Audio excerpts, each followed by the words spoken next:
যে ভাই টাকা দান করো 50,000 টাকা দেওয়ার ক্ষমতা নাই ভাই আমার। ব্যস্ত আছি বুঝছেন?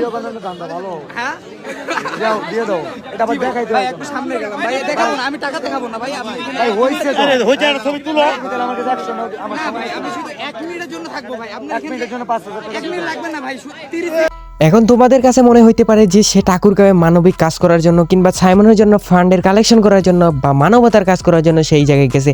এখন আমি যদি তোমাদেরকে বলি মাদার যদি এই জায়গায় দালালি করতে গিয়েছিল বা তার বিজনেসের ফায়দার জন্য এই জায়গায় গিয়েছে, তোমরা কি আমার কথা বিশ্বাস করবে? হ্যাঁ আমি জানি তোমরা আমার কথা বিশ্বাস করবে না, কারণ আমি এই ভিডিও থেকে একটা প্রমাণ পেয়েছি যার কারণে আমি এই কথাগুলো বলতেছি।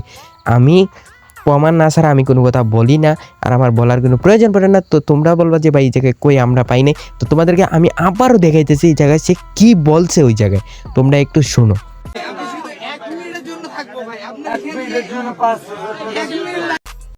হেই গাইস, আসসালামু আলাইকুম, কেমন আছো তোমরা সবাই? আশা করি সকলে অনেক ভালো আছো। তো বড় আমার মতো নতুন আরেকটি ভিডিও নিয়ে হাজির হয়ে গেছি আমরা। তো আজকের ভিডিওর মূল টপিক কি? আজকের ভিডিওর মূল টপিক হচ্ছে thoughts of Billal and Amar on fire. তো দেখতেছি রিসেন্টলি সবাই একটা বিষয় নিয়ে খুব বেশি ভিডিও বানাইতেছে, আর এই বিষয়টা দেখতে দেখতে আমার পুরো মাথাটা পুরো গরম হয়ে গিয়েছে। আর আমি গরম হওয়ার কারণে আমি ভিডিও না বানাই আর পারলাম না।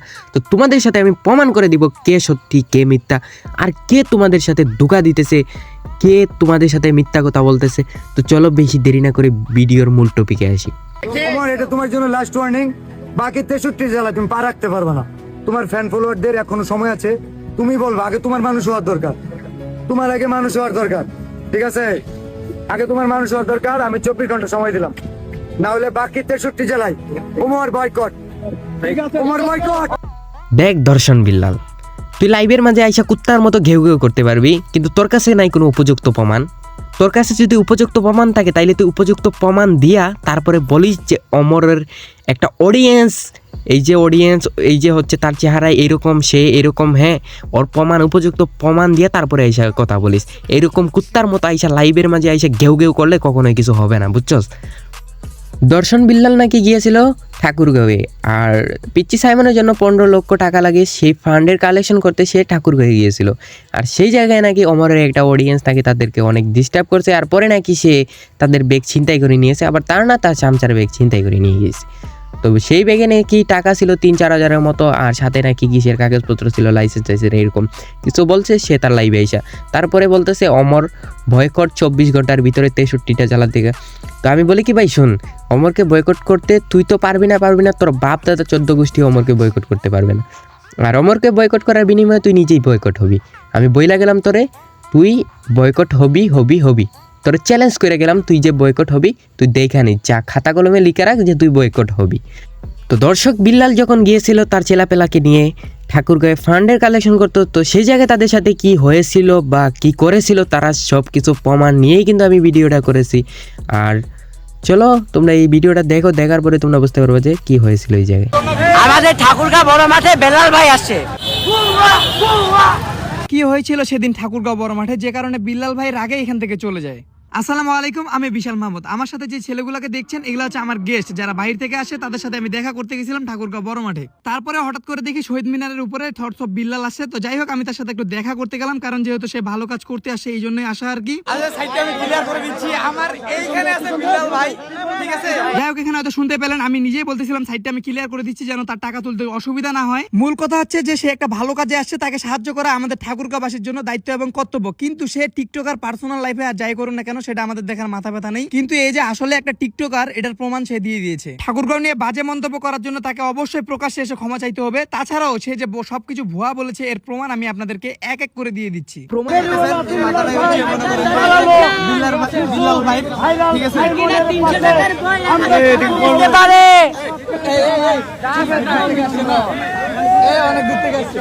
বাস এখানে এইটুকুই কাহিনী ছিল। এই পুচ্চিটা যে পিছন থেকে বলতেছিল 300 টাকার বই 1000 টাকা বিক্রি করছে, তাও আবার আমি তাকে চুপ করাই দেই। প্রথম নম্বর কথা হইতেছে ভাই, তুই 1000 টাকা বই বিক্রি করতেছ, যেই বইয়ের দাম 100 টাকা হলেও বেশি হয়ে যায়। তো রিসেন্টলি পাবলিক তো এটা বলবেই। তো এটার জন্য যে তুই আরেকজনকে মিন করে আজে বাজে মন্তব্য করে যে ভিডিও করবে, এটা তো ভাই কখনোই মেনে নেওয়া যায় না। যে ভাই টাকা দান করো 50,000 টাকা দেওয়ার ক্ষমতা নাই ভাই আমার। ব্যস্ত আছি বুঝছেন? হ্যাঁ যাও দিয়ে দাও, এটা আবার দেখাইতে ভাই হবে। একটু সামনে গেলাম ভাই, দেখাবো না, আমি টাকা দেখাবো না ভাই, আপনি ভাই হইছে তো, ছবি তুলো। তাহলে আমাকে 100 নাও, আমার না সময় ভাই, আমি শুধু 1 মিনিটের জন্য থাকবো ভাই, আপনি 1 মিনিটের জন্য 5000 টাকা 1 মিনিট লাগবে না ভাই, 30 এখন তোমাদের কাছে মনে হইতে পারে যে সে ঠাকুরগাঁওয়ে মানবিক কাজ করার জন্য কিংবা সাইমনের জন্য ফান্ডের কালেকশন করার জন্য বা মানবতার কাজ করার জন্য সেই জায়গায় গেছে। এখন আমি যদি তোমাদেরকে বলি মাদার যদি এই জায়গায় দালালি করতে গিয়েছিল বা তার বিজনেসের ফায়দার জন্য এই জায়গায় গিয়েছে, তোমরা কি আমার কথা বিশ্বাস করবে? হ্যাঁ আমি জানি তোমরা আমার কথা বিশ্বাস করবে না, কারণ আমি এই ভিডিও থেকে একটা প্রমাণ পেয়েছি, যার কারণে আমি এই কথাগুলো বলতেছি। আমি প্রমাণ না ছাড়া আমি কোনো কথা বলি না, আর আমার বলার কোনো প্রয়োজন পড়ে না। তো তোমরা বলবা যে ভাই এই জায়গায় কই আমরা পাই নাই, তো তোমাদেরকে আমি আবারও দেখাইতেছি এই জায়গায় সে কি বলছে ওই জায়গায়, তোমরা একটু শোনো।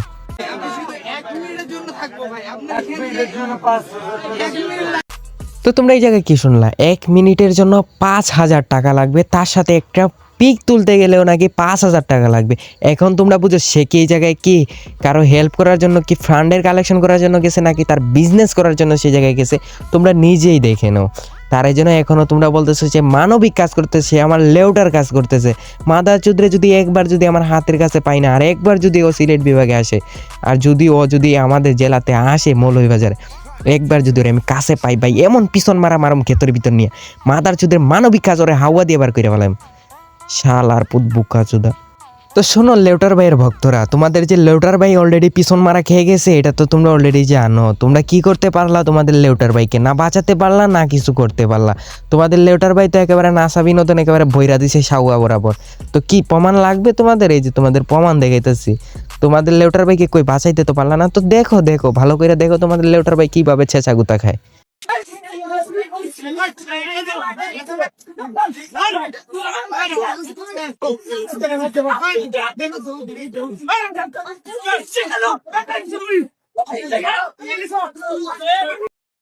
যে আমাদের তো কনিমে আছে, কোনো সমস্যা নাই, কনিমের পাশে আমরা দাঁড়াইছি 48 ঘন্টা। আচ্ছা কনিমি আমরা সাইমনের জন্য যে শেরপুর থেকে কাজ করছে। আচ্ছা তুই তো সাইমন কই? সাইমনের জন্য আত্মুর না কেন? সাইমনের জন্য আত্মুর না কেন? আমি তোমার বলি আমি না করছি সাইমনের বিষয়ে। সাইমনের জন্য কোনো কন্ট্যাক্ট আচ্ছা, কথা বলবে না। লেউটার বিলারের সাথে মনে হয় নাসা ভাইয়ের কথা হয়েছিল যে কিছু টাকা দিবে সাইমনের জন্য, তো নাসা ভাই মনে হয় দিতে পারেনি, যার কারণে থটস অফ বিল্লাল এই জায়গায় পাটি মানে পুরো 100-200 পোলাপান নিয়ে আসছে নাসা ভাইকে মানে মারবে এরকম মানে পর্যায়ে নিয়ে আসছে মানে নাসা ভাই টিমকে মারার জন্য।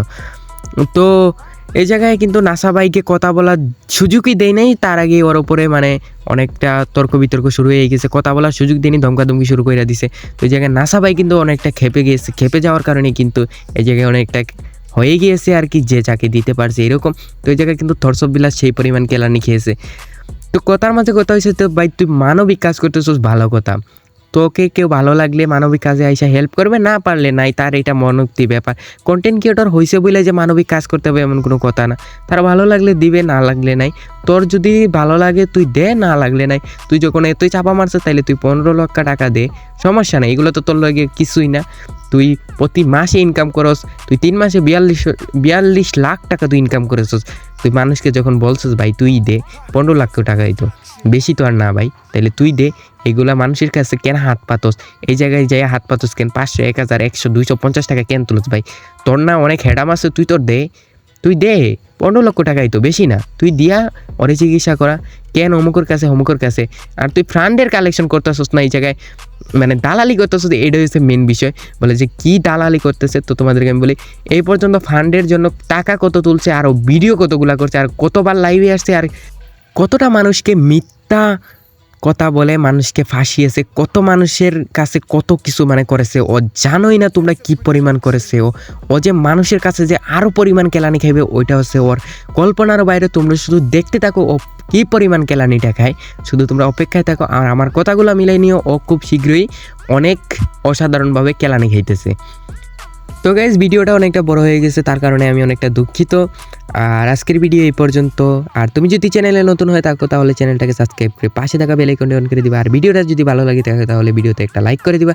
তো ভালো থাকো, সুস্থ থাকো, দেখা হচ্ছে পরবর্তী আরেকটা ভিডিওতে। আল্লাহ হাফেজ।